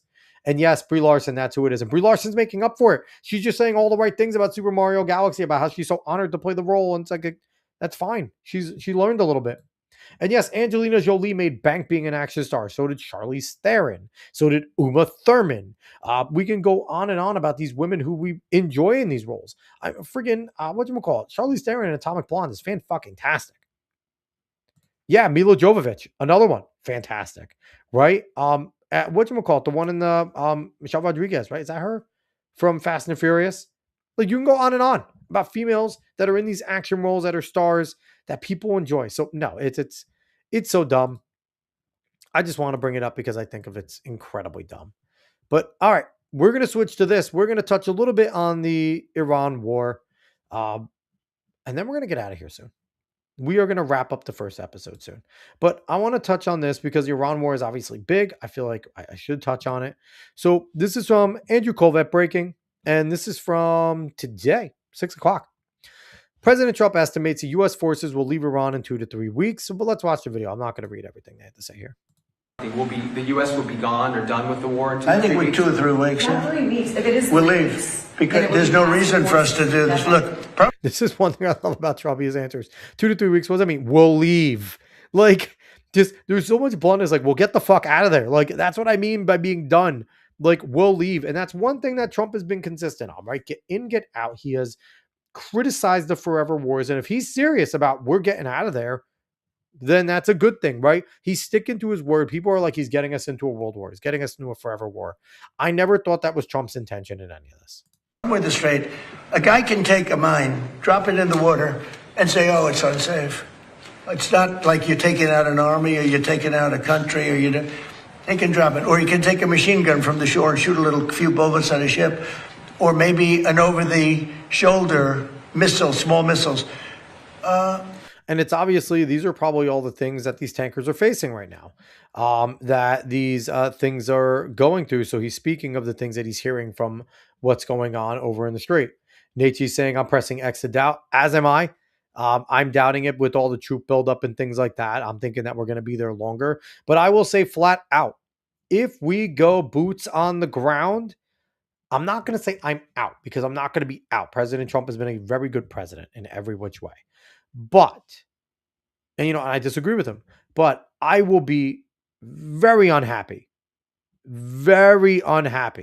if American soldiers are doing ground invasions. I will not be happy about that. I'm okay with the aerial assaults right now. I am fine with that. I'm even fine with some of the naval stuff going on. If we actually put boots on the ground, I don't care if it's to go to get Carg Island or to go and get some of the small stuff that is putting our individuals in harm's way. Okay. Now, if we're seeing special forces strikes where they get in and get out, maybe like we saw in Venezuela, maybe because that was, while it was high octane, while there was definitely some threat there, in and out. Okay. But I do not want to have our people making amphibious landings, marching on the ground. And I don't like it. Nate's saying Israel said they wouldn't commit to boots on the ground. And yeah, if Israel's not going to do it, I sure as fuck don't want to, right? This is more, Israel has the more reason to put boots on the ground. So we'll see. We'll see. Let's continue to listen. That's not for us. That'll be for France. That'll be for whoever's using the strait. And I think the reason why he mentions France there is because Macron's been one of the only decent NATO European allies from the start of this, saying like, hey, we'll give you some assistance. The rest of them have kind of been like, it's not our war. But Macron's been the only one that's been decent in terms of offering up assistance. So I think that's why he's also saying France, because he's trying to give them a boost and saying like, hey, since you guys have been one of the only ones supporting us, we're going to leave this to you to patrol it. But I think when we leave, probably that's all cleared up. Today, I heard tremendous numbers of ships were sailing through. We're negotiating with them right now. They've been, again, we have had regime change. Now, regime change was not one of the things I had as a goal. And the thing is, too, I know that's such a scary thing. We've had regime change. I mean, how else are you going to put it when you've killed like 50 other top leaders, right? Like there is a full change in that regime, whether they intended it or not. They just had targets between Israel and America, and they just kept killing them. So there is a change there. Now, I do believe, here's the thing. People are like, I hate when I see the reporting of, well, Iranian said this. I don't give a fuck about what Iranians say, okay? I don't believe a single thing coming out of the Iranian media or most Middle Eastern media. I really don't. fog of war exists. I don't believe everything coming out of Trump's mouth for the war, but I believe him significantly more than Iran. And to sit there and have anyone, when anyone gives me anything or I see anything there saying, well, this Iranian mouthpiece said anything, it's a lie. Period. It's a lie. When they're coming out saying we're not negotiating, I do not believe that one bit. I believe that they are talking. Now, are the talks going as positive as Trump is saying? I don't know. I think Trump uses these moments with the media to also negotiate. I think he says a lot of things here that he wants his adversaries at the negotiating table to hear. And I think he sends signals that way so that when they go back to the table, they have the next phone call, that people could say, "Do you hear what the president said?" And I think there is some tactic there. And I think Trump has always used this. And I think it's something that we need to realize that Trump has always used this. Nate's saying if this is prolonged, it'll be a couple election cycles of absolute defeat for the right in America. I think that we're already heading that way. I think the only way we could possibly salvage even in this November, maybe losing one chamber and not both, is if this war is wrapped up quick and we get the economy under wraps, where the war gets wrapped up and we see gas plummet because we have whatever we needed to. And that would put our economy back in a good spot, money in people's pockets, and that will help people look and go, I didn't like the Iranian war, but at least we're out. It was quick. It was like Venezuela, you know what I mean, in terms of war. So that is the only hope, because it doesn't look like they're going to pass the fucking SAVE Act, which if you want a reason to go and rally at Congress, that's the reason. Let's go. I'm not calling for anything. I'm going to get arrested. But that's the reason to rally, because Congress isn't doing their goddamn job. Let's keep rolling. I had one goal. They will have no nuclear weapon. And that goal has been attained. They will not have nuclear weapons. But we're finishing the job. And I think within maybe 2 weeks, maybe a couple of days longer to do the job. But we want to knock out every single thing they have. Now, it's possible that we'll make a deal before that, because we'll hit bridges, and we've hit some. And, here's the thing, though. And one of the things that with Trump, there's certain things that he says that I do believe, because I think he does want to have this wrapped up. He understands the political side of this, right? He's not a dummy when it comes to that. And I do think that when he is saying, and I think that's also, again, he's using this as a message to the commanders, to the people that are doing this war on his behalf in the military, saying, hey, I've been saying this is our timeline. I've stretched it a little longer because I initially said 4 to 5 weeks. We're now going to get into the 6, 7, 8 week range. We need this wrapped up, period. And I think that's why he's doing it. He's saying it out there because he's putting this on the military people to get the job done. Nate's saying, for real, SAVE Act should have been a resounding pass. Most Americans support it, left and right. Yeah, but listen, here's the thing, Nate, and I said this before and I'll say it again. John Thune is intentionally slow walking this because he doesn't want it. And what he wants is for President Trump to make it an EO so that it doesn't stick and it could get challenged in court. And, oh, sorry, we tried and the president gave it a good shot. He wants to make sure that the president has to wait to do it to get closer to November. So then when the judges go inevitably and call it unconstitutional, it will get held up in court and won't be used in November. John Thune knows he's safe in where he is, and all he wants to do is continue to be a senator. He does not give a shit about helping the people. Nate's saying, pardoning that scammer didn't help at all. Don't know why he did that. Extra bad look. I don't know either. I have no idea why the pardons go through. Listen, the pardons are all lobbying. Honestly, it's all lobbying. So there's a lot of dirty pardons going on. I don't agree with them. But to me, I guess there's bigger fish to fry. I saw that he pardoned someone like that. And he's had a few questionable pardons. I will absolutely say that. There have been questionable pardons. Let's keep rolling. We'll hit some bridges. Got a couple of nice bridges in mind. But if they come to the table, that'll be good. But it doesn't matter whether they come or not. We've set them back. It'll take 15 to 20 years for them to rebuild what we've done to them. They have no Navy. They have no military. They have no Air Force. They have no telecommunications. They have no anti-aircraft systems. They have no leaders. Their leaders are all gone. That's why we have regime change. We have nice new leaders. Now, I wonder, because he's talked about sending the signal to the people on the streets to rise up. We need to see that sooner than later because I'd much rather have them be the boots. And I will say this, I listened the other day on the Glenn Beck show. He interviewed somebody that is in Iran. They're a freedom fighter. And they happen to say that there are people that are training the Iranian citizens. And I don't know what that means, but it seems like there's going to be a potential ground force of Iranians ready to stand up to the IRGC. So we'll see. We'll see how it plays out.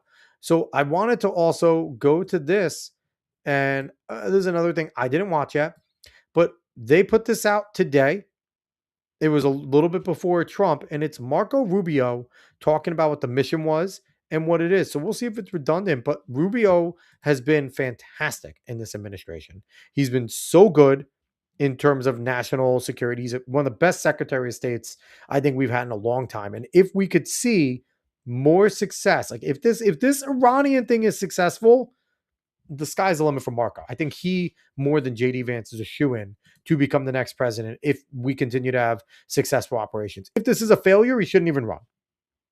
If Iran ends up being a failure, then he shouldn't even run. But if this is somehow successful, man, it's going to be crazy. Caveat Ty saying, hey, nice new crest. Thanks, Caveat. A little bit of a switch up here. We are now the Cuestacast. No more Alex Cuesta show. All right, let's go to Marco, see what he had to say. Many Americans are asking, why did the United States have to attack Iran now? Well, let me explain. Iran wants to have nuclear weapons. Of that, there is zero doubt. If what they truly wanted, which is what they claim, is nuclear energy, well, they could have nuclear energy like all the other countries in the world have it. And that is you import the fuel and you build reactors above ground. That's not what Iran has done. I truly like this. You put your Secretary of State out there, you put one of your best communicators out there, and you allow him to explain what's going on to the American people. This is a very good play right here. Let's keep going. They build their reactors and their facilities deep in mountains, away from the public glare, and they want to enrich that material. The same equipment that they could use to enrich material for energy, they could use to quickly enrich it to weapons grade. So it is clear that they've been offered every opportunity to have a nuclear program that allows them to have energy, not weapons. The crazy part is this is all so familiar to me, and I was young at this time, to what was going on in Iraq with Saddam Hussein. Now, the difference is Saddam Hussein was killing his people, a ton of them. And this was before the riots in Iran and the Iranians were being slaughtered. But Saddam Hussein was killing his people and using gas weapons and some other different type of chemical weapons and biological warfare on his own people. And after the first Persian Gulf, there was the agreement that, I think it was after the first Persian Gulf in Kuwait and stuff, there was the agreement that he would have to allow Americans and UN inspectors come in to inspect their weapons flak because they were only allowed to have certain weapons and they weren't allowed to have any, WMDs. And this is very familiar where this is what they're allowed to have, but they are pushing further, hence why. So I'm just drawing parallels here. Let's keep going. And every single time they have turned it down. But why the attack now? Well, what was Iran trying to do? Iran was trying to build a conventional shield, in essence, have so many missiles, have so many drones that no one could attack them. And they were... So, and that right there, if I did not know that. Okay. That is a new piece of material that was brought out that Iran was trying to build. The Dome of Allah is what I'm going to call it. The Dome of Muhammad. They were trying to build the Dome of Muhammad around Iran. And they were trying to make sure that people were not going to be able to bomb them ever. They could do what they want. Just like Israel has their, the defense dome. Trump wants to build the Golden Dome. Iran was trying to build their own defense system of missiles and drones in a dome, which I did not know. That is news to me. And part of the reasoning that Marco's saying is we went in to prevent that. Well on their way. We were on the verge of an Iran that had so many missiles and so many drones that no one could do anything about their nuclear weapons program in the future. And that, again, would have been detrimental. And Trump has been very blunt that, and this is coming from the 70s and 80s, Iran should not have a nuclear weapon. period. He said it when he was running in 2015. In his first term, he said it. He said it repeatedly on his campaign trail in 2020, repeatedly on the campaign trail in 2024. This is something he has been very consistent in. So for everyone going, we thought he didn't like the Middle Eastern wars. He doesn't, but he's been incredibly consistent. Iran cannot have a nuclear weapon. And if this is what they were hedging towards, if they were going to try to create a defense system so heavy that they could then enrich the nukes, which they had 60% enriched uranium, that is factual at this point, that they had the uranium level to start to make nukes, then this shows the reasoning why, whether you like the justification or not, there is more of a reason than met the eye here. Was an intolerable risk. Under no circumstances can a country run by radical Shia clerics with an apocalyptic vision of the future ever possess nuclear weapons. And under no... And if you listen to Glenn at all, the leaders of the Muslim Brotherhood, the leaders of Iran, are what's called the Twelvers. They believe the 12th Imam is going to come, and the 12th Imam is going to shower the world in blood for the return. That the 12th Imam is basically the return to bring everyone to power and to make the Muslims the power on earth, and that they must have a certain level of violence in order to bring that Imam there. Now, I am kind of badly summarizing it, but that's essentially what they believe.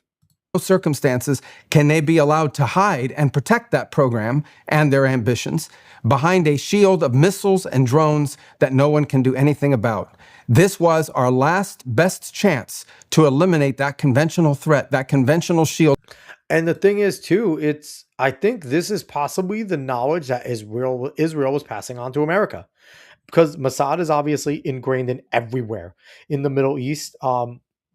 Excuse me. I wouldn't be surprised if our CIA is ingrained everywhere as well, and that they're working together a lot of the times. And this is probably the information that Bibi Netanyahu was given to Trump, saying, hey, listen, they're about to have this. We're going in. Whether you guys go in or not, we're going in because we can't take that risk. And that's when Trump was like, no, we'll do this together. If you are sure on this information, we'll do this together. Now, whether you buy that story or not, whether you think it's bullshit or not, whether you think it's justification or not, we are now getting something. We're getting much more than what we had about why they entered into this war that they were trying to build, and the president made the right decision to wipe it out now. That is the goal of this operation, to destroy their conventional missiles and their drone program so they can't hide behind it and finally have to deal with the world seriously about never, ever having nuclear weapons. So Marco doing his incredible job being the mouthpiece for the administration. And again, whether you agree with it or not, here nor there, that is at least a justification for why. And now we have a lot more, because people were just asking why. Here's why. This is exactly why.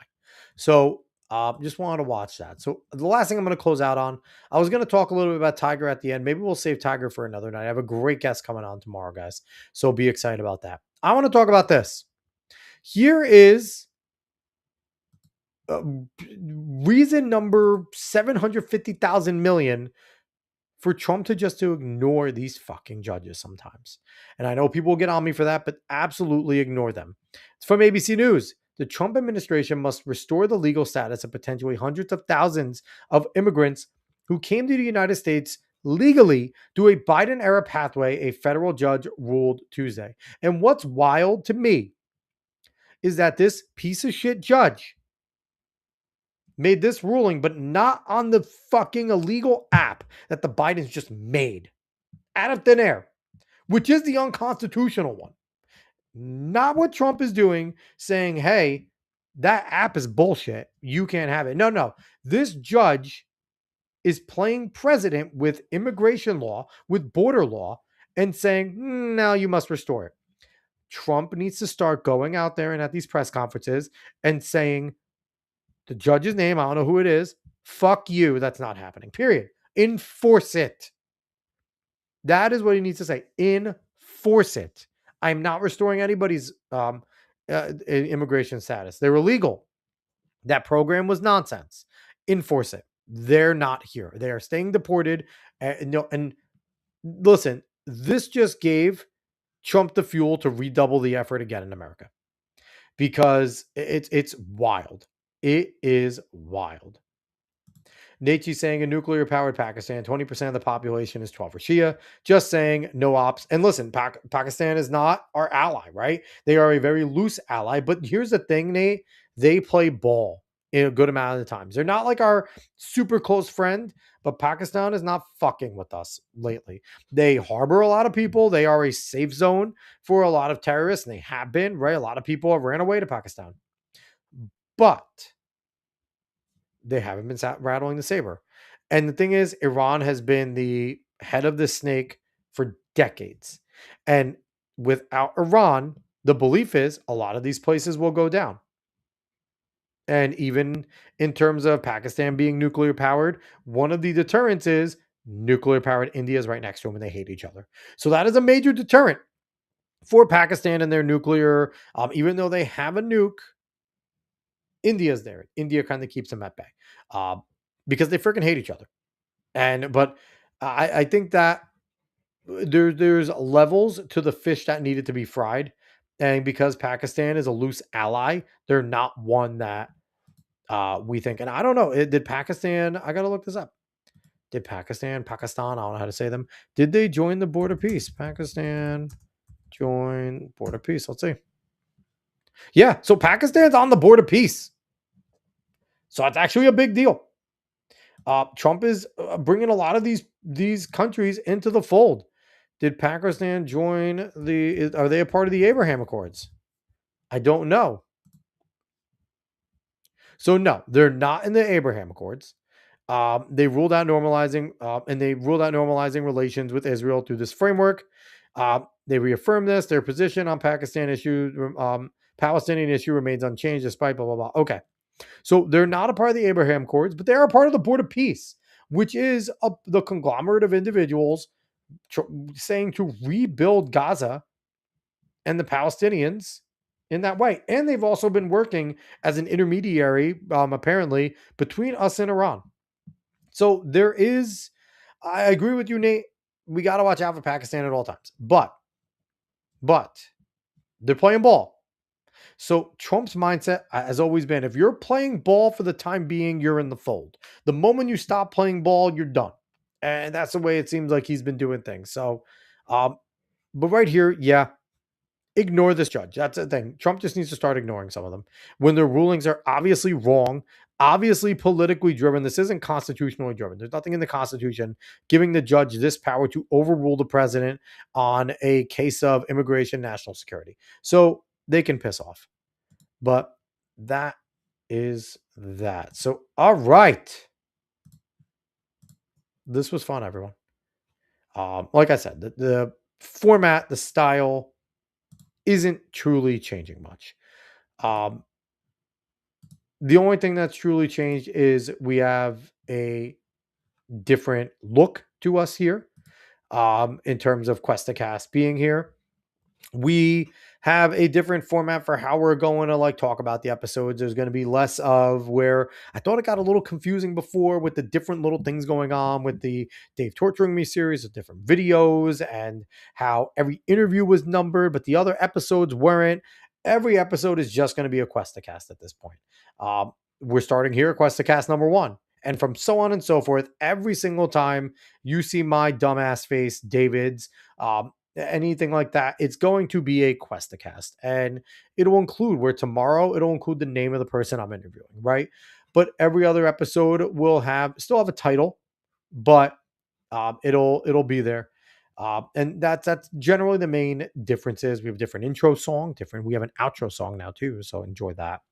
But those are generally the main differences. A lot of the same stuff, a lot of the same feel, but just some change I thought was necessary from that channel. Just to make, like I said, asking David to do videos and stuff on the Alex Cuesta Show page was kind of douchey. So Cuestacast it is. We are the Cuesta brothers. So that is how it's going to be. So Caveat is asking, do I still have the man bun? I can put it up if you want. I can put it up for you. But also, this is going away soon, everybody. The hair will be going away soon. I've decided to donate it. So I'm going to have to find somewhere to donate it to. But for those that were around when I had the buzz cut, that's going to be coming back soon. I don't know when. We're probably going to still have a good amount of episodes in between that. But yeah, the buzz cut will be back, and maybe I'll just grow it out again from that point and just keep a cycle. Grow out, donate, buzz, blah, blah, blah. We'll see. I honestly don't care much about hair. The only reason I grew it out is because my daughters asked me to. A few years, like a year and a half ago now. I think it's been a year and a half, 2 years I started growing this, maybe. Quite literally asked what I would look like with long hair like them. And I said, I don't know. And they asked if I'd grow it out. And I said, okay. It's that simple. That is the origin story of the hair. There's nothing crazy behind it, but that's it. So everyone, I absolutely appreciate, obviously, Nate, Caveat jumping in, DJ Phoenix jumping in. I appreciate you guys. Caveat Ty saying one thing that would be good is to get more announcements before the show happens. Yeah, that would be. And I will work on that. I will try and be better with that, Rowan. I am incredibly scatterbrained in terms of exactly when. And my setup is usually, hey, we're going to talk about this. And it's like 30 minutes before. And then I put the show up and hey, we're going to be here in 30 minutes. So I don't know how much that's going to change. I'm not going to lie, Rowan. I will try to get better. And I never try to announce guests too soon because if shit hits the fan, it's tough. But I mean, I guess I could roll with it. I could just go do another one of these shows. So maybe I'll try and be better. I'll do it for you. I will do it for you, Rowan. I'll announce it earlier. I'll try to at least. No promises. I suck at this. Nate saying, Jelly of the long hair. Thank you. You know, I do have the fear that if I cut it this time, like I'm 37. If I cut it this time, is my hair going to thin out soon? If I cut it, is this going to be the last time that I can have long hair, that it's going to be full and look nice like this? Like there is a fear there, but at the same time, it's just hair. So if it does end up start receding and thinning, I'm just going to bick my head and go bald. So that's it. So Caveat, I appreciate you. But yeah, so I am going to dip out of here. It was fun. First show of many. I will obviously be back. You guys know that I enjoy doing the show. So it's obviously I will be back. But I appreciate everyone that watched wherever you watched from.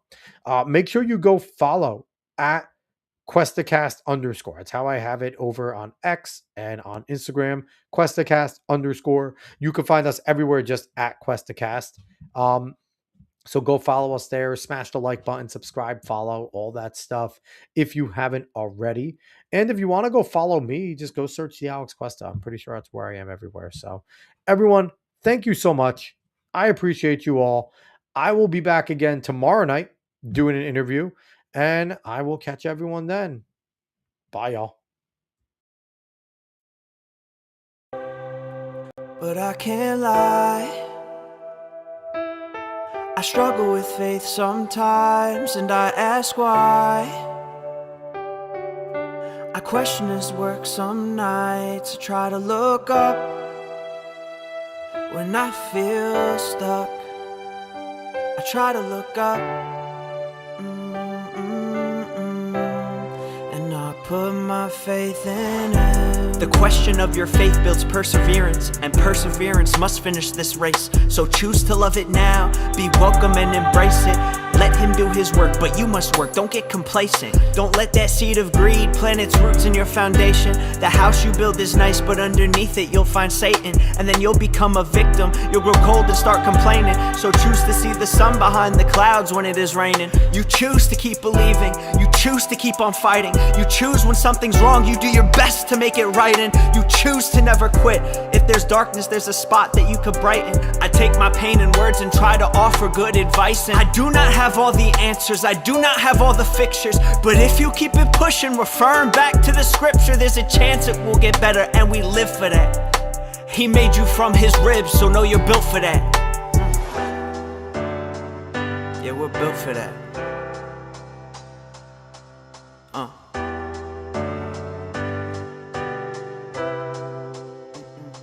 But I can't lie,